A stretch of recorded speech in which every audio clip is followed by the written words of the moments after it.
Hello students, welcome to Magnet Brains. मैं रूपाली वर्मा।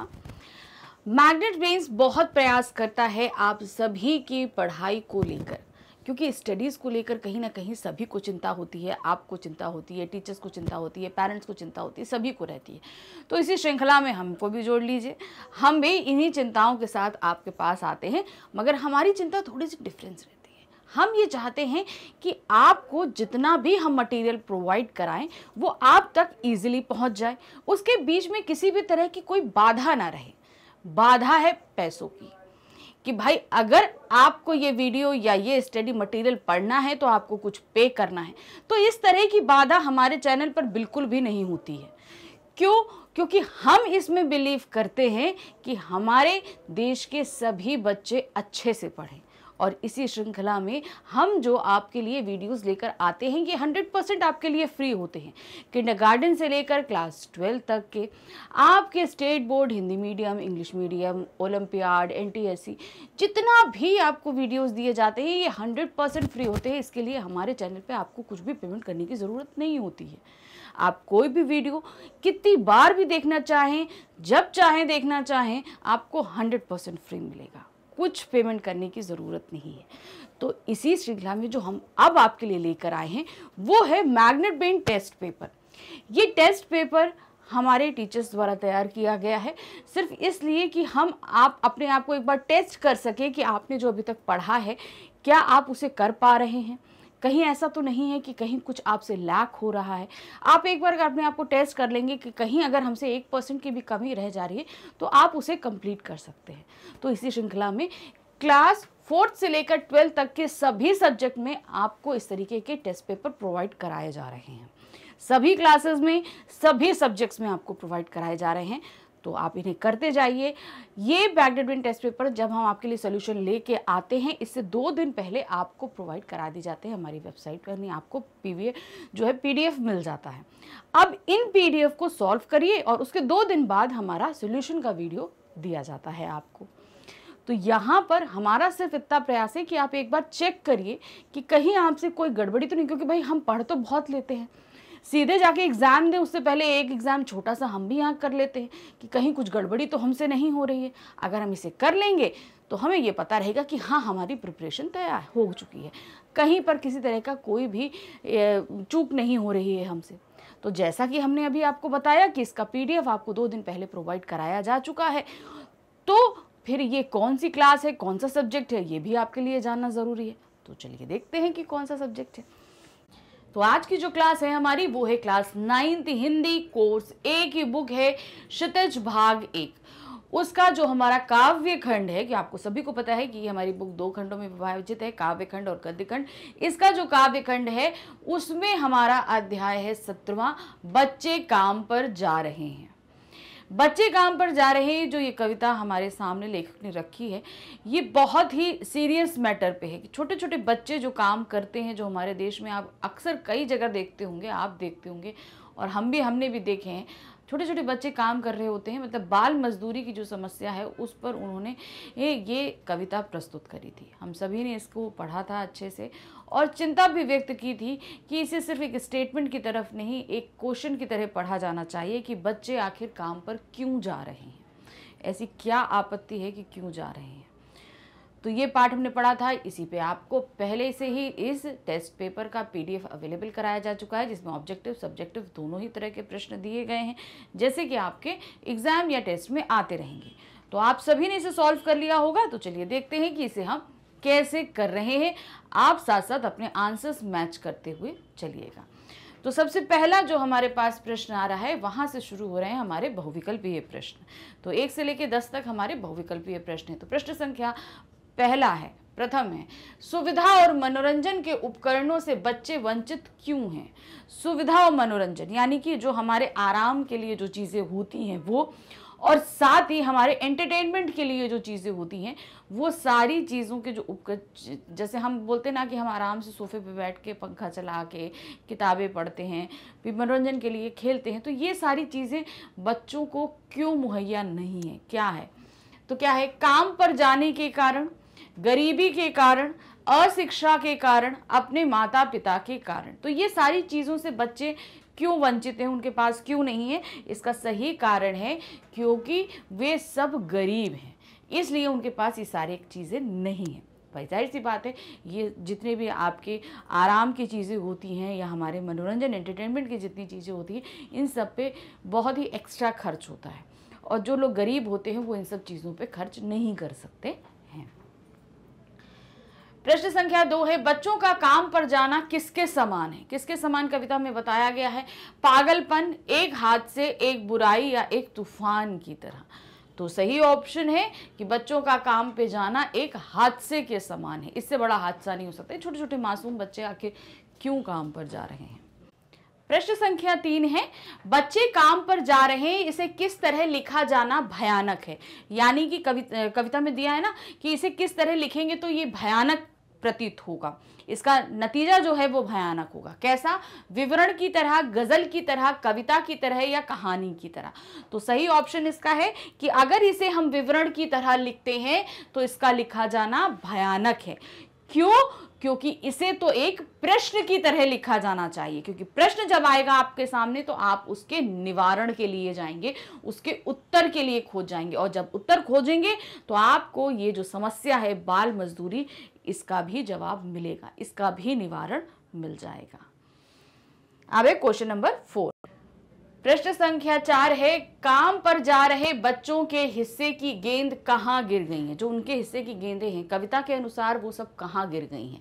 मैदान में, अंतरिक्ष में, नदी में या समुद्र में? तो कहाँ पर गिरी हैं? वे सभी गेंदें अंतरिक्ष में कहीं गिर गई हैं। प्रश्न संख्या 5 है, उनके खिलौने कहाँ दब गए हैं? जो बताया है कविता में कि सारे खिलौने कहाँ पर दब गए हैं? मिट्टी के नीचे, मकान के नीचे, पार्क में या काले पहाड़ के नीचे? तो कविता के अनुसार सारे खिलौने काले पहाड़ के नीचे दब गए हैं। प्रश्न संख्या 6 है, कवि के अनुसार बच्चों की किताबों को कौन खा गई? किसने खा लिया बच्चों की किताबों को? भैंस ने, गाय ने, दीमक ने, चिड़िया ने? तो सही क्या है, किसने खाया? ये जो है वो कौन खा गई है? वो खा गई है दीमक। दीमक ने सभी खा लिया है। प्रश्न संख्या 7 है, बच्चे कैसी सड़क से काम पर जा रहे हैं? जो कौन सी सड़क है जिसपे वो सुबह सुबह काम पर जा रहे हैं? कच्ची सड़क, पक्की सड़क, कीचड़ से युक्त सड़क या कोहरे से ढकी सड़क? तो सही ऑप्शन है कोहरे से ढकी सड़क पर बच्चे काम पर जा रहे हैं। प्रश्न संख्या 8 है, बच्चे काम पर जा रहे हैं, इस पंक्ति को किस प्रकार लिखा जाना चाहिए? कैसे लिखा जाना चाहिए? विवरण की तरह, सवाल की तरह कि बच्चे काम पर क्यों जा रहे हैं, आवश्यकता की तरह कि सभी को काम करना चाहिए, इस तरह की कर्म ही पूजा है? तो सही ऑप्शन क्या है? इस तरह लिखा जाना चाहिए कि जैसे कि हम कोई सवाल पूछ रहे हो कि आखिर बच्चे काम पर क्यों जा रहे हैं। प्रश्न संख्या 9 है, राजेश जोशी का जन्म कब हुआ? जो हमारे कवि हैं जिन्होंने कविता लिखी है उनका जन्म कब हुआ? देखिए, जब भी कोई भी कविता पढ़ें या कोई भी कहानी पढ़ें, काव्य हो, गद्य हो, हमेशा ध्यान रखना है आपको कि इसमें जब भी जो भी लेखक आ रहे हैं या कवि आ रहे हैं उनका जीवन परिचय, पाठ परिचय पढ़ना बहुत ज़रूरी है, क्योंकि इनमें से भी प्रश्न बहुत सारे बनते हैं। तो जैसे ये प्रश्न जो है वो कवि परिचय से लिया गया है, तो है सन 1915 में हुआ, सन 1916 में, सन 1948 में या सन 1950 में? तो राजेश जोशी का जन्म हुआ सन 1916 में। प्रश्न संख्या 10 है, राजेश जोशी का जन्म कहाँ पर हुआ? मतलब उनका बर्थ प्लेस क्या है? मध्य प्रदेश के नरसिंहगढ़ जिले में, कटनी में, मध्य प्रदेश के सतना जिले में या इंदौर में? तो सही ऑप्शन है राजेश जोशी का जन्म हुआ मध्य प्रदेश के नरसिंहगढ़ जिले में हुआ था। तो ये आपको ध्यान रखना है कि बहुत ही बारीकी से हर एक चीज़ को पढ़ना है, खास तौर से एमसीक्यूज में तो आपसे कहीं से कुछ भी पूछा जा सकता है। तो आप क्वेश्चन जब हम वर्णात्मक प्रश्न करते हैं तो क्या करते हैं, वो आंसर कहीं से भी हम मतलब अपने मन से भी बना के लिख सकते हैं, लेकिन एमसीक्यूज में हमें सटीक आंसर देना होता है, उसमें एक मिस्टेक भी हमारे लिए भारी पड़ सकती है। तो ये इसलिए हमको बहुत बारीकी से सब कुछ पढ़ना है। अब यहाँ पर हमारे बहुविकल्पी प्रश्न खत्म हो गए। अब इसके बाद आपके सामने एक गद्यांश दिया है, फिर उस पर आधारित आपसे प्रश्न पूछे गए हैं जो कि हमें वर्णात्मक लिखने हैं। तो क्या दिया है एक हमारे सामने, कोहरे से ढकी सड़क पर बच्चे काम पर जा रहे हैं। सुबह सुबह बच्चे काम पर जा रहे हैं। हमारे समय की सबसे भयानक पंक्ति है ये। भयानक है, इसे विवरण की तरह लिखा जाना चाहिए।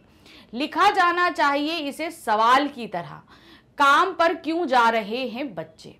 तो अब क्या चीज़ें उन्होंने बताई कि सुबह सुबह जो बच्चे जा रहे हैं, ये इस पे इन्होंने चिंता व्यक्त करी है कि पंक्ति ही बहुत भयानक है। भयानक है, इसे विवरण की तरह लिखा जाना, मतलब इसे हम विवरण की तरह लिख रहे हैं, ये भयानक है। जबकि इसे कैसे लिखा जाना चाहिए? एक सवाल की तरह लिखा जाना चाहिए।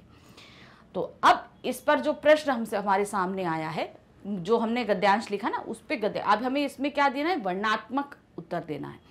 तो क्या बच्चों के काम पर जाने की समस्या को कवि किस प्रकार उठाना चाहता है और क्यों?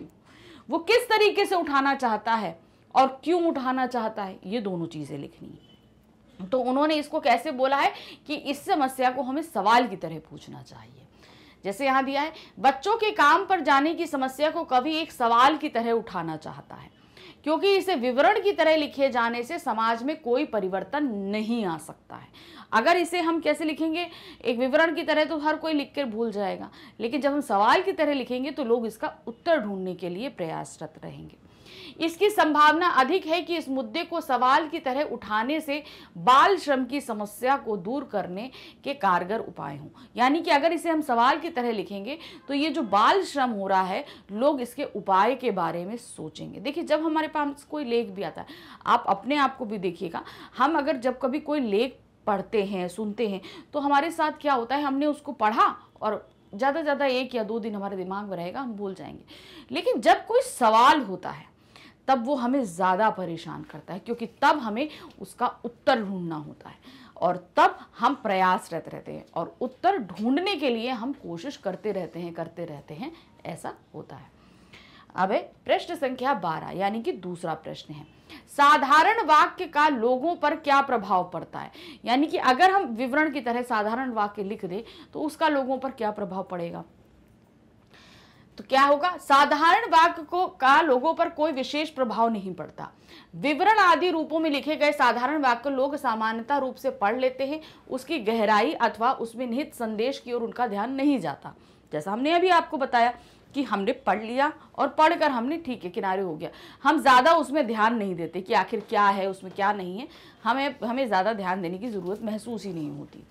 आजकल की व्यस्त जीवन शैली में उन्हीं बातों और वाक्यों का प्रभाव लोगों पर पड़ता है जो प्रश्न आदि रूपों में विशेष ढंग से कही जाती हैं। तो हमने अब क्या बताया था कि जब हमारे सामने प्रश्न आता है तब हमारे ऊपर ज़्यादा प्रभाव पड़ता है। प्रभाव मतलब हम एक्टिव होते हैं उस क्वेश्चन के आंसर को ढूंढने के लिए। तो वही चीज़ कि मतलब आप सिंपल एक स्टेटमेंट हम पढ़ के भूल जाएंगे, हमको याद नहीं रहेगा, लेकिन जैसे ही एक प्रश्न आएगा हम उसके उत्तर को ढूंढेंगे। प्रश्न संख्या 13 है और तीसरा प्रश्न है हमारा गद्यांश का, परिवर्तन क्यों आवश्यक है, वह किस प्रकार लाया जा सकता है? परिवर्तन यानी कि चेंज किस तरीके से लाया जा सकता है, क्या हो सकता है? तो अब क्यों आवश्यक है पहले लिखेंगे और किस तरीके से लाया जा सकता है। तो क्या है? समाज में बाल मजदूरी जैसी बुराइयों को दूर करने हेतु परिवर्तन करना आवश्यक है। यह समाज में फैली बुराइयों की पहचान करके एवं उनके प्रति जन सामान्य को संवेदनशील बनाकर लाया जा सकता है। अब क्या है, हम किस समस्या के बारे में इस कविता में बात कर रहे हैं? हम बाल मजदूरी, बाल श्रम के बारे में इस कविता में बात कर रहे हैं। तो ये समाज की एक बुराई है। तो पहला प्रश्न था परिवर्तन क्यों आवश्यक? क्योंकि बुरी चीज को हमेशा हमें सही करना है, इसलिए परिवर्तन आवश्यक है। अब क्या है, वह किस प्रकार लाया जा सकता है? लोगों को पहले बुराइयों की पहचान कराइए, जो हमने बताया, पहचान करके और उनके प्रति जन सम्मान को संवेदनशील बनाकर, मतलब लेखों के माध्यम से उन बच्चों की तरफ लोगों की संवेदनाओं को जगाकर हम क्या कर सकते हैं? हम परिवर्तन ला सकते हैं। अब आते हैं हम हमारे पूरी कविता में से अब प्रश्न पूछे जाएंगे। ध्यान रखिए, अभी हमने बहुविकल्पीय देख लिए, गद्यांश आधारित प्रश्न देख लिए, अब हमारे पास वर्णनात्मक प्रश्न है। ये पूरी कविता यानी कि पूरे पाठ में से लिया गया है। तो प्रश्न संख्या 14 में पूछा है, कवि के अनुसार बच्चों को काम पर क्यों नहीं जाना चाहिए? कवि जो कह रहे हैं, कवि के अनुसार, हम अपना मत आप नहीं देंगे, यहाँ पर कवि के अनुसार बच्चों को काम पर क्यों नहीं जाना चाहिए, ये हमें कवि के अनुसार बताना है। तो क्या दिया है इन्होंने, कवि के अनुसार बच्चों को काम पर नहीं जाना चाहिए क्योंकि बच्चे आज के नहीं कल का भविष्य है। आज के बच्चे क्या हैं, वो कल का भविष्य है। यदि बच्चों को वर्तमान में बाल मजदूरी करनी पड़ेगी तो उनका बचपन छिन जाएगा और भविष्य भी अंधकारमय हो जाएगा। तो उन्होंने क्या बताया, अगर बच्चे पढ़ाई नहीं करेंगे, मनोरंजन, अगर उनका बाल मन ही नहीं बना रहेगा, वो काम करने रहेंगे, बड़ों की जिम्मेदारियां उठाने लगेंगे, तो उनका बचपन तो कहीं खो गया। फिर वो पढ़ भी नहीं पाए तो क्या हुआ, उनका भविष्य खराब हुआ। उनका भविष्य खराब हुआ मतलब समाज का भविष्य खराब हुआ। समाज का मतलब संसार का खराब हुआ। तो वो क्या है, आज के बच्चे कल का भविष्य है, उनका पढ़ना आवश्यक है ताकि कल का जो है इस पूरे देश का भविष्य बन सके। अब है प्रश्न संख्या 15, कवि बचपन को कैसा मानता है। अब उन्होंने बचपन को कैसा माना है, किस तरीके से माना है, तो कैसे लिखेंगे, देखिए, कवि एक अत्यंत संवेदनशील मनो वो मस्तिष्क का व्यक्ति है, यानी कि बहुत ही सेंसिटिव, जिनको हम बोलते हैं ना सेंसिटिव फेस ऑफ माइंड के जो लोग होते हैं वैसे हैं वो। वह सुबह सुबह की ठंड में घने कोहरे में छोटे छोटे बच्चों को काम पर जाता देख विचलित हो उठता है। कवि के लिए बचपन का अर्थ है खेल खिलौने, रंगीन पुस्तकों से भरा उन्मुक्त संसार, जहां आत्मीयता भरा घर आंगन हो, विद्यालय हो, खेल के मैदान हो, आसमान को छूने की कोशिश करती गेंदें हो, हंसी हो, चिड़ियों की सी चहक हो। तो कैसा उन्होंने बताया, जहां पर बचपन के सभी रंग रूप हों। अब आसपास आप भी कोई ना कोई बचपन देखते होंगे, मतलब कोई छोटा बच्चा है जो कितना एंजॉय करता है ना वो बच्चा, खेलने में अपने टॉयज के साथ, गेंद के साथ खिलखिला के हंसता है, कोई रोक नहीं है उसमें, रंग बिरंगी किताबों में, पढ़ाई में, मतलब बहुत ही एंजॉय करता है। तो कवि के अनुसार भी बचपन ऐसा ही होना चाहिए। प्रश्न संख्या 16 है, दुनिया की हजारों सड़कों से गुजरते हुए कथन द्वारा कवि भयानक स्थिति का कौन सा स्तर दिखाना चाहता है। बच्चे काम पर जा रहे, कविता के आधार पर बताइए। तो अब इन्होंने क्या चीज पूछी है, दुनिया की हजारों सड़कों से गुजरते हुए। ये जो एक कथन दिया है इसमें कौन सी भयानक स्थिति, मतलब एक दो नहीं, आप मानिए कि अगर एक सड़क पर 10 बच्चे काम पर जा रहे हैं तो सोचिए इन हजारों, दुनिया भर की हजारों करोड़ों जो हैं सड़कें हैं उन पे कितने बच्चे काम पर जा रहे होंगे। तो ये स्थिति क्या है, हम अपने ही भविष्य के साथ खेल रहे हैं। तो ये क्या है, बहुत भयानक स्थिति हुई ना। तो कैसे लिखें, दुनिया की हजारों सड़कों से गुजरते हुए कथन द्वारा कवि बाल श्रम की भयानक स्थिति से अवगत करा रहा है। मतलब सिर्फ छोटी नहीं है कि मुश्किल से मात्र 10 बच्चे जा रहे हैं, आप सोचिए यहाँ आपके सामने 10 जा रहे हैं और ना जाने कितनी जगहों से कितने जा रहे होंगे। तो ये बहुत ही विकराल स्थिति है, इतने बड़े पैमाने पर बाल श्रम हो रहा है। आजकल बाल श्रम की स्थिति इतनी भयानक हो चुकी है कि पूरी दुनिया में बाल श्रम देखा जा सकता है। किसी एक देश में नहीं परंतु पूरी दुनिया में हजारों लाखों बाल श्रमिक जबरदस्ती काम करने के लिए मजबूर हैं। आज ये पूरे विश्व की समस्या बन चुकी है।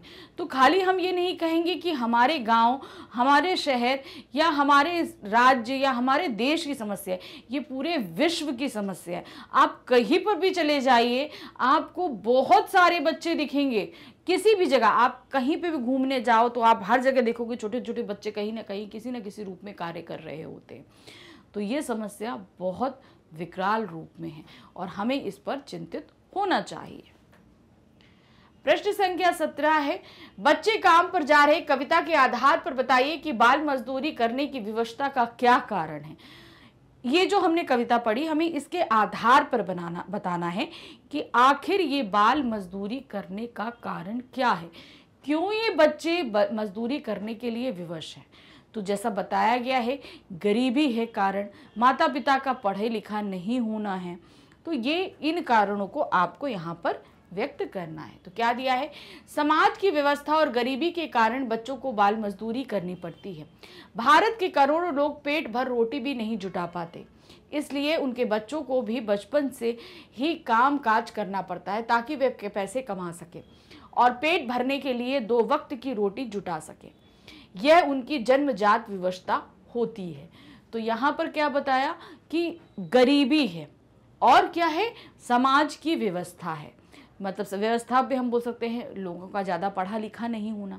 जो गरीब तबके यानी कि जो गरीबी रेखा से नीचे के लोग हैं उनमें बहुत ही मतलब साक्षरता नहीं है, उन लोगों निरक्षरता ज़्यादा है, जिसके कारण वो लोग पढ़ाई की इम्पोर्टेंस नहीं समझ पाते। तो ये एक समाज की व्यवस्था भी है। फिर उसके कारण क्या होता है, गरीबी उत्पन्न हुई। इसलिए अब लोगों परिवार है, अब परिवार में मान लीजिए 6 जन हैं, तो 6 जन के लिए 2 हाथ कमा रहे हैं, माँ बाप कमा रहे हैं और बाकी 4 बच्चे हैं। तो अब उस कंडीशन में क्या होता है कि भाई जितने हाथ होंगे, जितना काम होगा उतना पैसा आएगा। तो इस कंडीशन में बच्चों को भी काम करना पड़ता है कि भाई सबके पेट भरने, क्योंकि 2 लोग की कमाई से घर सबके पेट नहीं भर पाते, तो वहाँ पर सभी को काम करना पड़ता है। इसलिए बच्चे भी मजदूरी में चाहे अनचाहे आ ही जाते हैं। प्रश्न संख्या 18 है, बाल श्रम असफलता सरकार की या हमारी, तर्क सहित विचार व्यक्त कीजिए। अब ये जो बाल श्रम हो रहा है ये सरकार की परेशानी है, सरकार ने असफल हुई है इसलिए ऐसा है, या हम असफल हुए हैं, आपको ये बताना है। तो हमारी समझ में ये हम दोनों की ही असफलता है। हमें भी अवेयर कर होना है और लोगों को अवेयर करना है। सरकार से हमें मदद लेनी है। अब हर जगह तो हम सरकार को दोषी नहीं दे सकते, कहीं ना कहीं हमें अपनी खुद की भी जिम्मेदारी लेनी पड़ेगी। तो मेरे हिसाब से कहीं ना कहीं दोनों ही लोग दोषी हो सकते हैं। यदि गंभीरता पूर्वक चिंतन किया जाए तो यह स्पष्ट हो जाता है कि बाल श्रम किसी एक की असफलता नहीं है, वस्तुतः यह हमारी और सरकार दोनों की असफलता है। यानी कि कहीं ना कहीं हम भी असफल हुए हैं और कहीं ना कहीं सरकार भी असफल हुई है। बच्चों को श्रमिक बनाने के लिए हम ही अर्थात समाज ही विवश करता है। उनके बाल श्रमिक बनने का कारण हम ही होते हैं। बाल श्रम की समस्या बच्चों के प्रति हमारी असंवेदनशीलता और लापरवाही को ही प्रदर्शित करती है। अगर बच्चे अगर मजदूरी कर रहे हैं तो वो कहीं समाज से बाहर जाके तो मजदूरी नहीं करते ना, वो कहाँ मजदूरी करते? हम ही आप में से किसी के घर, किसी की दुकान पे काम करते हैं। तो आखिर क्यों आपने बच्चों को काम पर रखा हुआ है? तो ये हमारी असफलता है, हमारा लालच है, हम वो करते हैं। साथ ही हम क्यों नहीं किसी की हेल्प करते पढ़ने लिखने में? हम भी करें, हम भी आगे बढ़कर आए, ये कार्य करें। बाल श्रम की समस्या बच्चों के प्रति हमारी असंवेदनशीलता और लापरवाही को प्रदर्शित करती है। इस समस्या के लिए सरकार ही भी समान रूप से उत्तरदायी है। यदि समाज में कोई बुराई फैलती है तो सरकार का कर्तव्य है कि वह उसे दूर करे, परंतु सरकार बाल श्रम की समस्या को दूर नहीं कर पा रही है, अतः यह सरकार की भी असफलता है। तो अगर कहीं ना कहीं हमारी असफलता है तो सरकार की भी असफलता है, क्योंकि रिस्पॉन्सिबिलिटी, जैसे समाज में कहीं कुछ क्राइम बढ़ता है तो सरकार इसके लिए एक्टिव होती है उस क्राइम को रोकने के लिए। तो बाल श्रम भी एक क्राइम है, इसको रोकिए, ये यहाँ पर सरकार का काम है। हमारा उत्तरदायित्व क्या है कि हम ये कोशिश करें कि हम कहीं पर भी बाल मजदूरी को किसी भी तरीके से सपोर्ट नहीं करें, ये हमारी जिम्मेदारी हो जाती है। प्रश्न संख्या 19 है, बच्चे काम पर जा रहे हैं समाज की किस कुरीति की ओर संकेत करता है? ये जो कविता हम पढ़ रहे हैं, बच्चे काम पे जा रहे हैं, ये समाज की किस कुरीति की ओर? तो हम जैसे अभी पढ़ते चले आ रहे हैं, ये तो बाल मजदूरी या बाल श्रम की कुरीति की ओर हमारा ध्यान आकर्षित कर रही है। बच्चे काम पर जा रहे हैं द्वारा कवि समाज में व्याप्त बाल मजदूरी जैसी कुप्रथा की ओर संकेत करता है। ये एक भयावह कुरीति है जिससे देश का भविष्य प्रभावित होता है। बचपन जो फूलों जैसा कोमल होता है, कुमला यानी कि मुरझा जाता है, और आरंभिक कुमलाहट उसका पूरा जीवन यातना में बना देता है। समाज को चाहिए कि वह कुरीति का उन्मूलन कर शीघ्रातिशीघ्र करे। तो यहाँ पर क्या बताया गया है कि ये एक कुप्रथा की तरह हमारे समाज में फैलती जा रही है। अब क्या होगा, अगर बचपन में ही वो कुमलाहट, बच्चे जो हैं बहुत ही सॉफ्ट होते हैं, अगर बचपन में ही वो सॉफ्टनेस उनसे छीन ली जाए और समाज के एकदम हार्ड परिवेश में उनको लाकर रख दिया जाए तो क्या होगा? तो वो उनके अंदर की वो जो सॉफ्टनेस होती है, जो बचपन होता है, जो अच्छाइयाँ होती हैं, वो कहीं ना कहीं हमने बचपन में ही कहीं उनका दम घोट कर मार देते हैं। तो इसलिए हमें बहुत हद तक कोशिश करनी चाहिए कि इन सब चीज़ों से बच्चों को दूर रखें। कोशिश करें कि बच्चे किसी भी तरीके से समाज में प्रताड़ित नहीं होने पाए। प्रश्न संख्या 20 है, कवि द्वारा रचित कविता बच्चे काम पर जा रहे हैं का क्या उद्देश्य है? ये कविता हमें उद्देश्य क्या देना, इस कविता को लिखने का उद्देश्य क्या है, हमें वो लिखना है। प्रस्तुत कविता बच्चे काम पर जा रहे हैं में कवि का मुख्य उद्देश्य बच्चों के बचपन को छीनने से रोकने तथा बाल मजदूरी जैसे घिनौने अपराध को होने से रोकना है।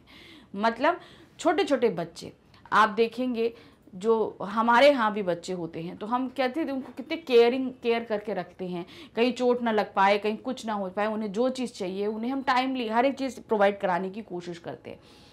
लेकिन जो बच्चे बाहर होते हैं, आप देखिए हर एकदम तपती धूप में कहीं होटल में काम कर रहे हैं, कहीं सड़कों पर भीख मांग रहे हैं, कहीं कुछ कर रहे हैं, कूड़ा उठा रहे हैं, बहुत ऐसे छोटे छोटे बच्चों को आप देखेंगे। तो क्या हो रहा है यहाँ पर, हम उन बच्चों से उनका बचपन छीन रहे हैं। तो उससे हम उसकी तरफ हमारा ध्यान आकर्षित करना है।